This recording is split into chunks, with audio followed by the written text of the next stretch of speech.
Good morning বন্ধুরা। আজ 19 জানুয়ারি সোমবার। আজকের সকালের বরাক তথা সমগ্র আসামের গুরুত্বপূর্ণ খবরগুলি হল: রাজ্যে আবারও মন্দিরের সামনে নিষিদ্ধ মাংস, উত্তপ্ত পরিস্থিতি। এবার শিব মন্দিরের ভিতরে এবং বাইরে পাওয়া গেল নিষিদ্ধ মাংস। এ নিয়ে উত্তপ্ত পরিস্থিতি সৃষ্টি হলে ঘটনাস্থলে পৌঁছান এসপি এবং পুলিশের উচ্চপদস্থ আধিকারিকরা। ঘটনাটি ঘটেছে রাজ্যের বঙ্গাইগাঁও জেলায়। হিন্দু বসতিপূর্ণ মানুষের ঘরের সামনে পাওয়া যায় নিষিদ্ধ মাংস।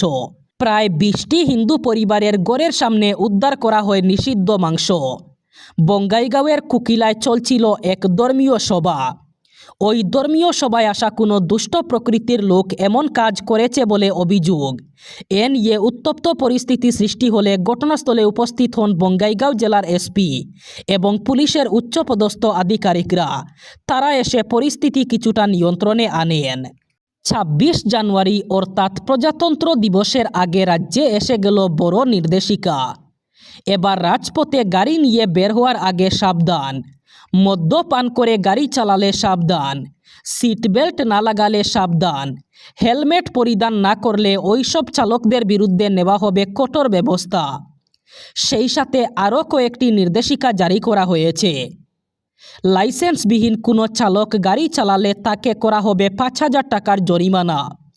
সেই সাথে কোনো নাবালক যদি গাড়ি চালায় তাহলে তার বিরুদ্ধে করা হবে 25,000 টাকা জরিমানা এবং জেলেরও বিধান দেওয়া হয়েছে। তাই আগামী 26 জানুয়ারির পূর্বে রাজপথে গাড়ি নিয়ে বের হওয়ার আগে সবাই সাবধান।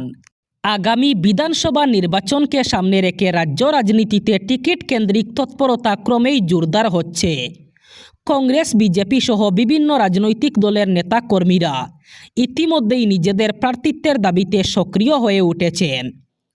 করিমগঞ্জ জেলার উত্তর ও দক্ষিণ দুই গুরুত্বপূর্ণ বিধানসভা কেন্দ্রে কংগ্রেসের শিবিরে একাধিক দাবিদারের উপস্থিতিতে রাজনৈতিক মহলে নতুন করে আলোচনা এবং জল্পনা শুরু হয়েছে। উত্তর করিমগঞ্জ বিধানসভা কেন্দ্র থেকে কংগ্রেস প্রার্থী হওয়ার লক্ষ্যে গৌহাটি প্রদেশ কার্যালয়ে আনুষ্ঠানিকভাবে আবেদনপত্র জমা দেন করিমগঞ্জ জেলা কংগ্রেসের বর্তমান সহসভাপতি বিশ্বজিৎ ঘোষ এবং জেলা সম্পাদক আশিস নাগ।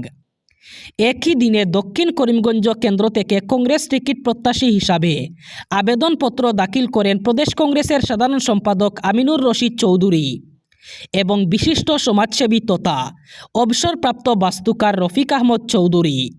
হাড় কাঁপানো শীত আর ঘন কুয়াশার দাপটে কার্যত বিপর্যস্ত উত্তর ভারত সহ রাজধানী দিল্লি। রবিবার দিল্লির আকাশ ঘন কুয়াশার চাদরে ঢাকা থাকবে এমনই পূর্বাভাস দিয়েছিল মৌসুম ভবন। এর জেরে বিমান চলাচল ব্যাহত হওয়ার আশঙ্কা প্রকাশ করে দিল্লি বিমানবন্দর কর্তৃপক্ষ এবং এয়ার ইন্ডিয়া।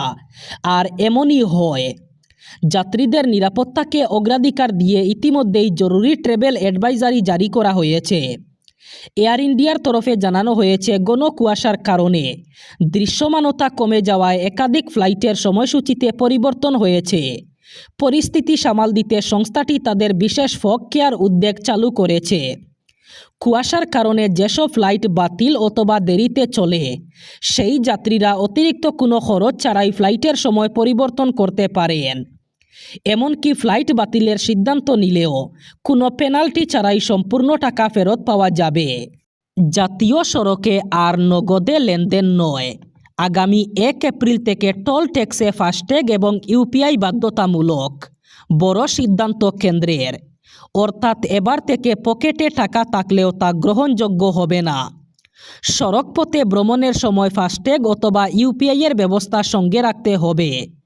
দেশের মহাসড়কের ভ্রমণকে সম্পূর্ণ ডিজিটাল করার জন্য এই পদক্ষেপ নিয়েছে কেন্দ্রীয় সরকার। 1 এপ্রিল থেকে সমস্ত জাতীয় মহাসড়কের টোল প্লাজায় নগদ অর্থ প্রদান সম্পূর্ণরূপে বন্ধ হয়ে যাবে। কেবল ফাস্ট্যাগ এবং ইউপিআইয়ের মাধ্যমে টোল পেমেন্ট করতে হবে। এতে ভ্রমণ সহজ হবে এবং সময়, জ্বালানি এবং অর্থ সাশ্রয় হবে।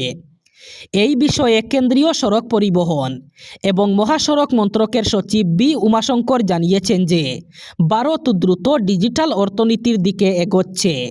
রবিবার এক মর্মান্তিক সড়ক দুর্ঘটনায় কেঁপে উঠল শিলচর কালাইন রোড এলাকা।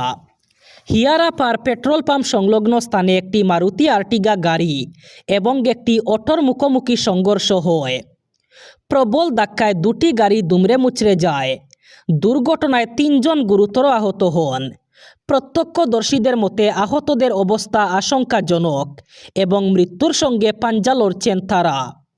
শেষ খবর পাওয়া পর্যন্ত আহতদের পরিচয় নিশ্চিত করা যায়নি। খবর পেয়ে দ্রুত ঘটনাস্থলে পৌঁছান বাঙ্গারপাড় পুলিশ ফাঁড়ির ইনচার্জ রাজু দেব। তিনি দলবল সহ আহতদের উদ্ধার করে চিকিৎসার জন্য শিলচর মেডিকেল কলেজ হাসপাতালে পাঠান। দুর্ঘটনার পর এলাকায় কিছু সময়ের জন্য টানটান উত্তেজনা ছড়িয়ে পড়ে। উন্মত্ত জনতাকে শিক্ষা দিতে কঠোর দমন নীতি। অগ্নিগর্ভ ইরানে মন্ত্রের মতো কাজ করেছে সেই ওষুধ। ফলে মাত্র 3 সপ্তাহেই বিক্ষোভকারীদের একরকম ঠান্ডা গড়ে ঢুকিয়ে দিলেন তেহরানের শিয়া ধর্মগুরু তথা সর্বোচ্চ নেতা আয়াতুল্লাহ আলী খামেনেই। সূত্রের খবর, জনরোষ থামাতে হিজবুল্লাহ এবং শিয়া সশস্ত্র বিদ্রোহীদের মাঠে নামান তিনি। আন্দোলন বন্ধ করানোর নামে সাবেক পারস্য দেশের মাটি রক্তে ভিজিয়ে দিতে হাত কাঁপেনি তাদের, যা নিয়ে প্রশ্ন তুলেছে একাধিক মানবাধিকার সংগঠন। পশ্চিমী গণমাধ্যমগুলির প্রতিবেদন অনুযায়ী জানুয়ারিতে গণবিক্ষোভ তীব্র হতেই একাধিক ইরানি নিরাপত্তা বাহিনীকে দেখামাত্র গুলির নির্দেশ দেন খামেনেই। কিন্তু তাদেরই একাংশ এই কাজে অস্বীকৃত হলে প্রমাদ গণেন তেহরানের ধর্মগুরু তথা সর্বোচ্চ নেতা। এ ব্যাপারে জোর করলে পরিস্থিতি যে হিতে বিপরীত হতে পারে তা বুঝতে দেরি হয়নি তার। ফলে কিছুটা বাধ্য হয়েই আরবিভাষী শিয়া গোষ্ঠীগুলিকে তলব করেন খামেনেই। কঠোর দমন নীতিতে দ্রুত জনরোষ নিয়ন্ত্রণে আনতে বলা হয় তাদের। খামেনেইয়ের আদেশ মিলতেই চটপট কাজে লেগে পড়ে ওই সমস্ত শিয়া গোষ্ঠী। বিক্ষোভকারীদের সঙ্গে মিশে গিয়ে প্রথমে আন্দোলনের শীর্ষ নেতৃত্বকে চিহ্নিত করে তারা।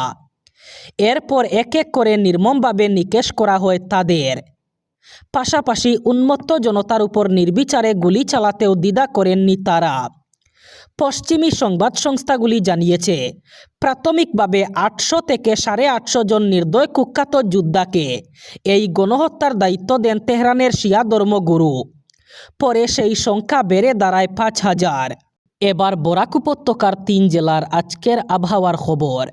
আজ 19 জানুয়ারি সোমবার বরাক উপত্যকার 3 জেলায় ঠান্ডা কম থাকার সম্ভাবনা। আজ শিলচর কাছাড়ে সর্বোচ্চ তাপমাত্রা থাকবে 26 ডিগ্রি সেলসিয়াস এবং সর্বনিম্ন তাপমাত্রা থাকবে 13 ডিগ্রি সেলসিয়াস। শ্রীভূমি করিমগঞ্জে আজ সর্বোচ্চ তাপমাত্রা থাকবে 26 ডিগ্রি সেলসিয়াস এবং সর্বনিম্ন তাপমাত্রা থাকবে 13 ডিগ্রি সেলসিয়াস।